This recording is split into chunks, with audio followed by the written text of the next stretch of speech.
Hiya, good morning. So after yesterday's video, I felt the need to just share what was the turning point on where I thought I can't do this anymore, and I had the courage to leave. So as I mentioned yesterday, the last year in the relationship was dark, and heroin and crack were in our lives daily. Literally sleeping on a mattress on the floor, no cooker. It was bad. It was real bad. And every night I'd fall asleep thinking, this is not for me. Like, this is not my life. This is not what I should be doing. And then I got a job. I was very lucky. I went and got a job in a place called Bright House, selling hire purchase goods. And I might have been up all night smoking crack, but I was up and went to work, and I absolutely smashed. So then the money started coming in, so I was able to get us a new flat, a different flat, a better flat, furnish it. We had a bed, we had a cooker, we had all the utensils, and it was lovely. Nice television, decorated it.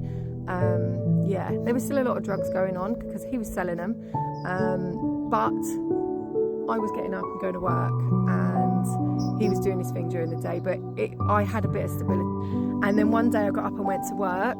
It was my payday. It was lunch break, went to the bank, and my bank was empty. I was working 2 jobs, both jobs paid on the same day, and I had an overdraft. My bank was completely empty.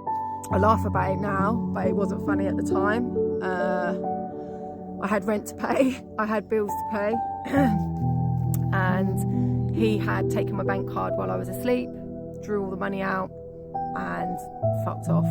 He didn't come back for a week. And when he did come back, he had pin marks in his arms. So he had gone from smoking heroin to injecting heroin. Now, I've had a lot of experience with heroin in my life. I've had people die as I was young, family members die. My brother was a heroin addict as well. So I knew this was not, but I continued to stay with him. Why? I don't know. And then one day I got a text while I was at work telling me he was at this guy's house who was another crackhead, and I went there to go and pick my dog up. When I got there, the table was full of costume jewellery, and they'd actually robbed the jewellers. Both of them were off their faces, and they were convinced that this jewellery was antique, and it was plastic. It was a load of shit. So I took my dog and I went home.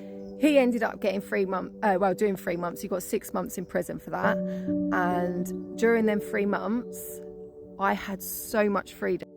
Yes, I was still taking drugs. I was still numbing the pain with alcohol and drugs, but I had no one controlling me. I was working 3 jobs by this point, and that was Monday to Saturday, and then Sundays were my visit day. So I would travel up on the train and go and visit him. And then he got out. So the first night he got out, we got on it. Got absolutely wasted, and it kicked off. He smashed my telly, he smashed my flat, he put all my clothes in a bag and shit in it.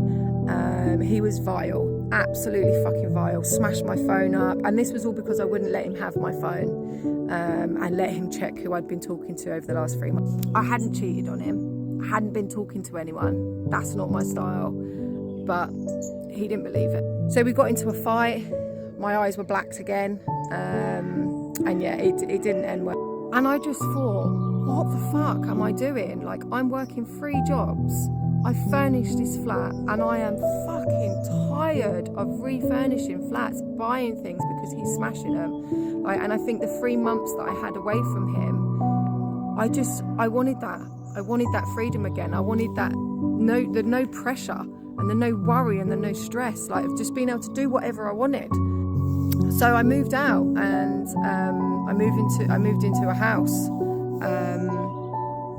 My friend got me a room in a house and moved my bed there and some of my stuff, and I stayed there.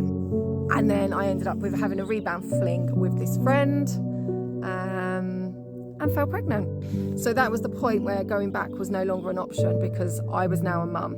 I was going to be a mum, and there was no chance in this world my child was going to grow up in an environment that I grew up in. That was my turning point. If you're listening to this and you are at that turning point, or you're looking for a turning point, there will be one. If you need someone to talk to, someone that understands, my inbox is open. Have a lovely day.